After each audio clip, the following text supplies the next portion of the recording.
यहाँ हारे हुए लोगों की कोई कहानी सुनना पसंद नहीं करता है।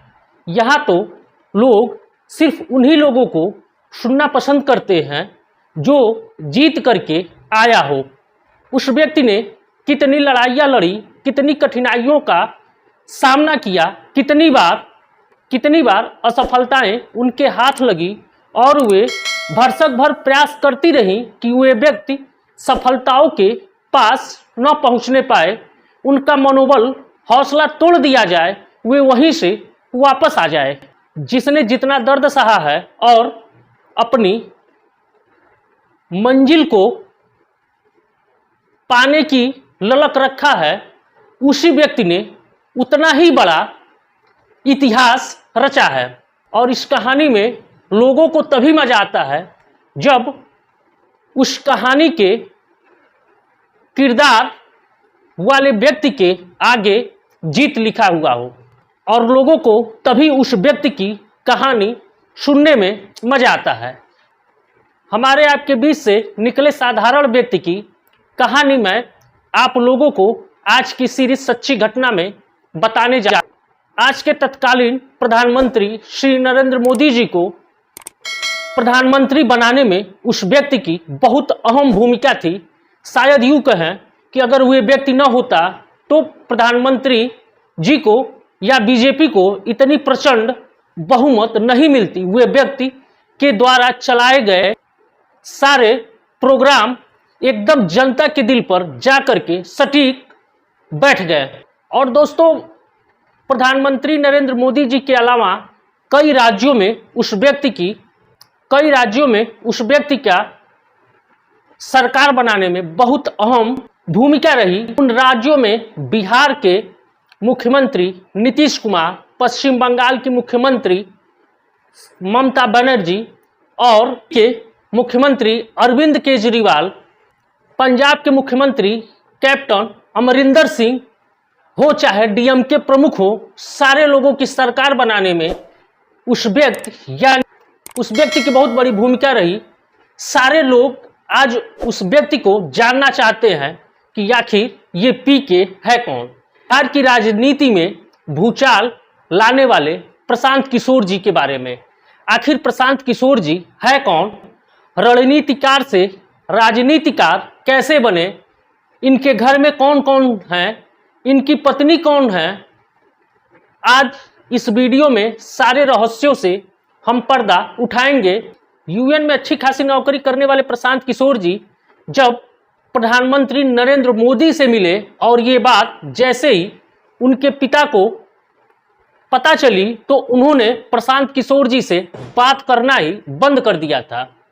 आखिर क्या वजह थी जो प्रशांत किशोर जी जब प्रधानमंत्री नरेंद्र मोदी से मिले तो उनके पिताजी ने उनसे बात करने के पीछे क्या वजह रही, इन सारे रहस्यों से आज हम इस वीडियो में एक एक करके पर्दा उठाएंगे। तो दोस्तों, देर न करते हुए आइए वापस लौटते हैं अपनी आज की सच्ची घटना और बिहार की राजनीति में तहलका मचाए हुए व्यक्ति प्रशांत किशोर की।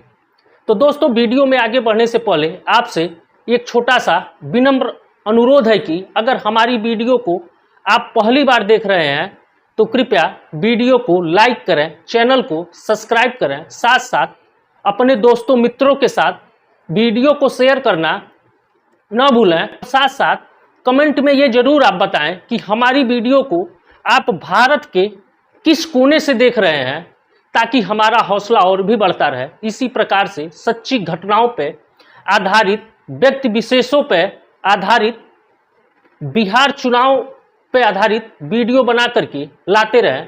तो दोस्तों, आइए शुरू करते हैं आज की सच्ची घटना प्रशांत किशोर जी के जीवन परिचय के साथ। प्रशांत किशोर जी का जन्म 1977 में बिहार के रोहतास जिले के कोनार गांव के ब्राह्मण परिवार में जन्म हुआ था। उनके पिता का नाम श्रीकांत पांडे जी था, जो पेशे से एक सरकारी डॉक्टर थे और वे बक्सर के जिला चिकित्सालय में डॉक्टर के पद पर तैनात थे। चूंकि दोस्तों उनके पिताजी श्रीकांत जी जब बक्सर में तैनात थे, प्रशांत किशोर जी की प्रारंभिक पढ़ाई बक्सर में हुई। बक्सर में होने के बाद वे इंजीनियरिंग करने के लिए हैदराबाद चले गए। हैदराबाद इंजीनियरिंग करने के बाद साल 2 साल प्रशांत किशोर पब्लिक हेल्थ में मास्टर की डिग्री प्राप्त की। मास्टर की डिग्री मिलने के बाद प्रशांत किशोर जी की नौकरी यूएन में उनकी पहली पोस्टिंग आंध्र प्रदेश में हुई। उसके बाद दोस्तों उन्हें अपने गृह राज्य यानी बिहार में भेज दिया गया और बिहार में पोलियो उन्मूलन कार्यक्रम के तहत उन्हें बिहार का प्रमुख बना करके बिहार में भेज दिया गया। प्रशांत किशोर के काम और काम की निष्ठा को देखते हुए यूएन ने फैसला किया कि उन्हें अफ्रीका का प्रमुख बना करके यूएन के कार्यक्रमों के लिए उन्हें अफ्रीका भेज दिया गया। तो यूएन में जुड़े रहने के साथ साथ वे अमेरिका और कनाडा जैसे देशों में भी काम कर चुके थे। तब वे अफ्रीका में यूएन में काम कर रहे थे, तभी उन्होंने कि हाई डेवलप जितनी राज्य थे उन राज्यों पे कुपोषण पे एक रिसर्च किया। उन हाई राज्यों में हरियाणा, महाराष्ट्र, गुजरात और आंध्र प्रदेश थे। इन राज्यों में आखिर कुपोषण क्यों हो रहा है, इन पे प्रशांत किशोर जी ने रिसर्च किया। रिसर्च में अच्छी बात दोस्तों ये रही कि उन सभी राज्यों में सबसे बेहतर प्रदर्शन गुजरात का था।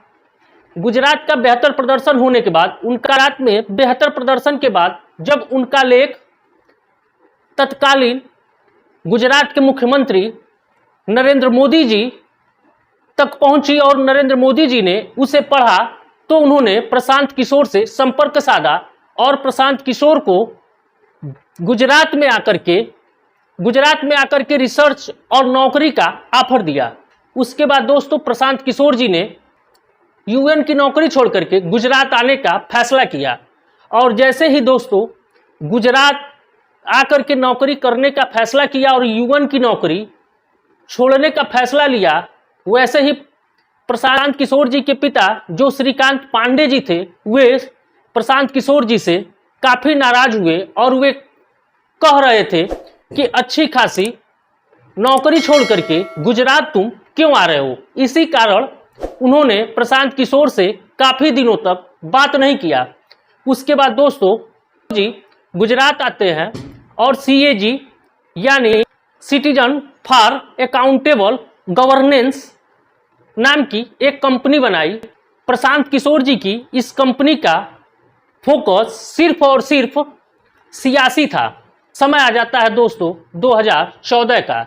जैसे ही दोस्तों 2014 का समय आता है, उस समय प्रधानमंत्री नरेंद्र मोदी और प्रशांत किशोर की काफ़ी नज़दीकियाँ आ चुकी थी। उसके बाद दोस्तों क्या था, एनडीए ने प्रधानमंत्री का चेहरा गुजरात के तत्कालीन मुख्यमंत्री यानी नरेंद्र मोदी को बनाया। उसके बाद क्या था, प्रशांत किशोर ने जी जान लगा करके उनके चुनाव प्रचार का कार्यक्रम अपने हाथों में लिया। ढेर सारी कंप्लेन चलाई जिसमें चाय पे चर्चा लोगों को बहुत पसंद आई। प्रधानमंत्री नरेंद्र मोदी के मुख्य रणनीतिकारों में से एक प्रशांत किशोर जी ने प्रधानमंत्री नरेंद्र मोदी के मुख्य रणनीतिकारों में से एक बन करके उन्होंने पूरे चुनाव के दौरान बहुत ही ईमानदारी और निष्ठापूर्वक अपने कर्तव्यों का निर्वहन किया और उस कर्तव्य जिसका परिणाम ये रहा कि प्रशांत किशोर की किस्मत कहिए या फिर अनुमान, बीजेपी को बहुत ही प्रचंड बहुमत जीत हासिल हुई और प्रशांत किशोर की किस्मत रातों रात चमक गई। उसके बाद दोस्तों सीएजी जो उनकी कंपनी थी, अब ये बात प्रशांत किशोर जी को काफ़ी अच्छे से पता चल चुकी थी कि जो है भारत की राजनीतिक पार्टियों के पास पैसा है, पावर है, सब कुछ है, लेकिन कारपोरेट जैसा नज़रिया भारत के राजनीतिकारों और नेताओं के पास नहीं है। और इसको भांपते हुए उन्होंने सीएजी का नाम बदल करके आईपैक रख दिया। आईपैक जो इंडियन पॉलिटिक्स एक्शन कमेटी था, जिसे आईपैक के नाम से। इसके बाद दोस्तों वे नीतीश कुमार के साथ यानी महागठबंधन के साथ जुड़े और वे महागठबंधन के बिहार के मुख्यमंत्री के तौर पे नीतीश कुमार के साथ जुड़े और उनके चुनाव का कमान अपने हाथों में लिया और वे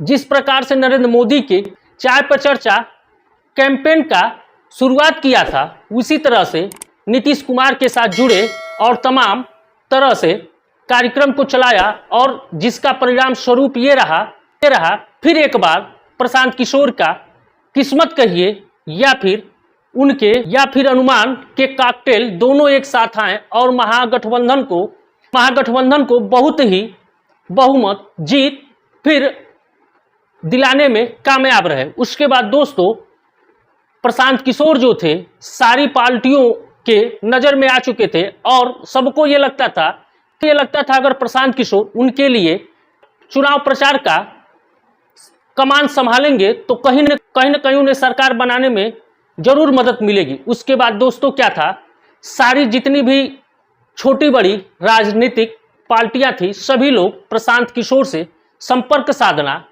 शुरू कर दिया और वे अपने अपने राज्यों में चुनाव का जिम्मेदारी प्रशांत किशोर को सौंपने लगी।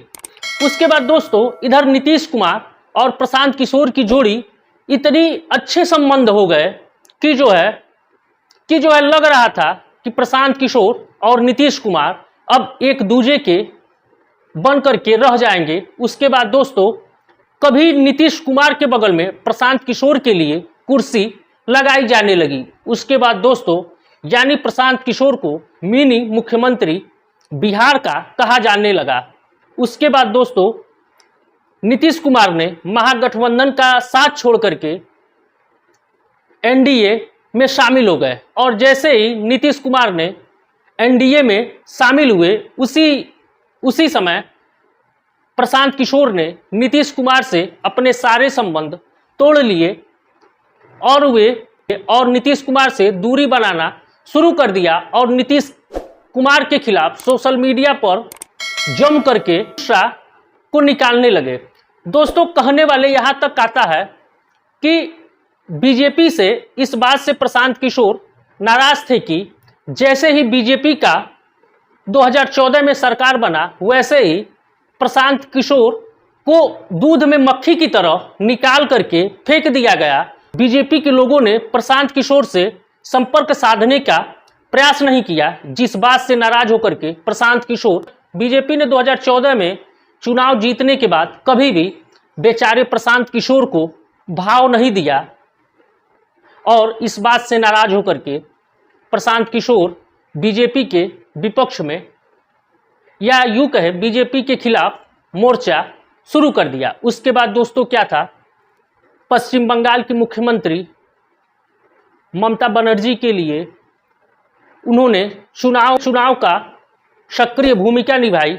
उसके बाद दोस्तों दिल्ली के मुख्यमंत्री अरविंद केजरीवाल और पंजाब के मुख्यमंत्री कैप्टन अमरिंदर सिंह के साथ उन्होंने चुनाव के मुख्य सलाहकार के रूप में अपनी कंपनी के साथ मिल करके चुनाव का कैंपेन किया और सारी जगहों पे प्रशांत किशोर जी को सफलताएं ही हाथ लगी।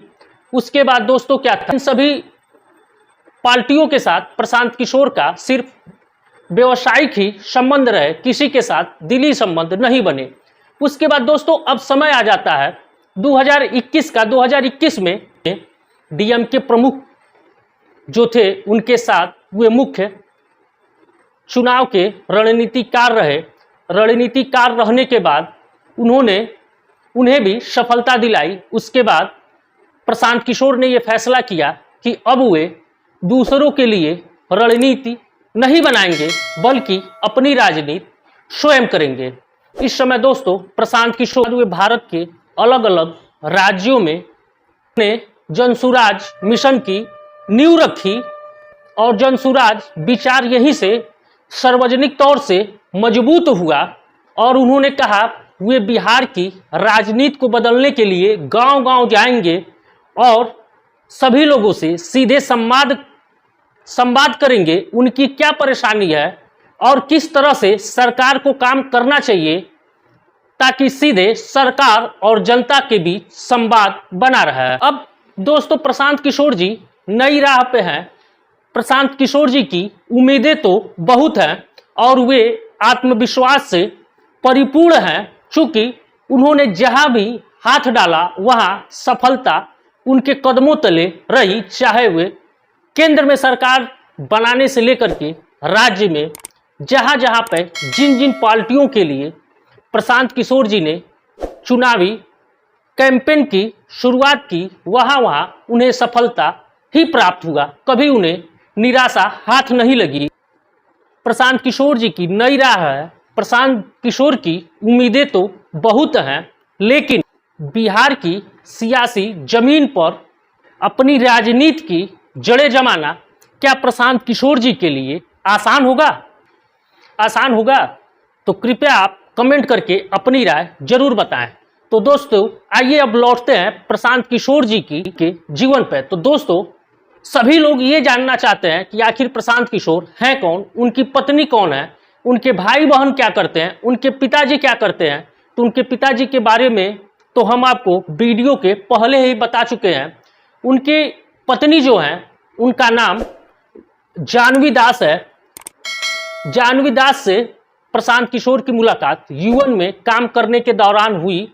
उसके बाद धीरे धीरे प्रशांत किशोर और जानवी की नज़दीकियां बढ़ती गई और दोनों के बीच प्यार हुआ। प्यार शादी में परिवर्तन हो गया। प्यार जो है वह शादी में परिवर्तित हो गया। शादी होने के बाद प्रशांत किशोर और डॉक्टर जानवी दास का एक बच्चा भी है और डॉक्टर जानवी दास जो हैं वे अपने सारे डॉक्टरी पेशे को छोड़ करके प्रशांत किशोर जी के साथ पटना में रहती हैं। दोस्तों 2018 में प्रशांत किशोर जी के मां का देहांत हो गया है। प्रशांत किशोर जी का एक भाई और एक बहनें भी हैं।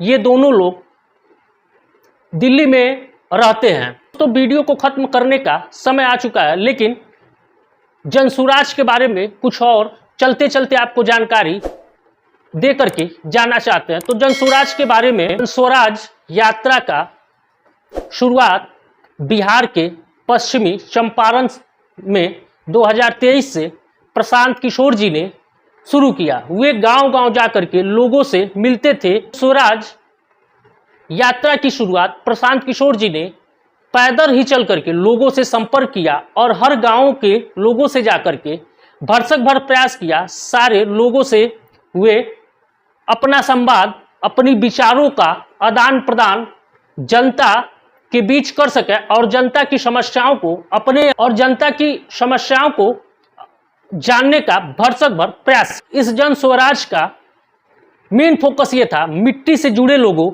जनसंपर्क करना था। चूंकि प्रशांत किशोर को पता था कि भारत में, प्रशांत किशोर को यह बात बखूबी पता था, एक बहुत बड़ी आबादी भारत के गांव में रहती है जो किसान हैं, युवा हैं, महिलाएं हैं और समाज के पिछड़े हुए लोग जो ज़्यादातर गांव में ही निवास करते हैं। उन सभी लोगों से अपना संपर्क स्थापित किया।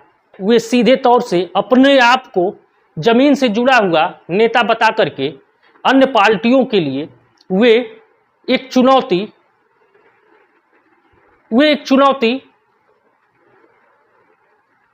बन करके आए हुए हैं। तो दोस्तों बिहार की जनता कितना प्रशांत किशोर जी के साथ रहेगी ये तो बिहार में चुनाव परिणाम आने के बाद ही पता चलेगा।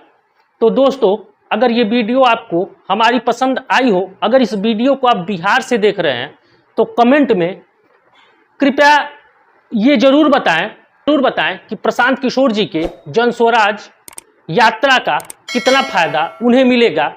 तो दोस्तों मिलते हैं अगले वीडियो में इसी प्रकार से किसी अन्य सच्ची घटनाओं के साथ। तब तक के लिए हमें दीजिए इजाजत।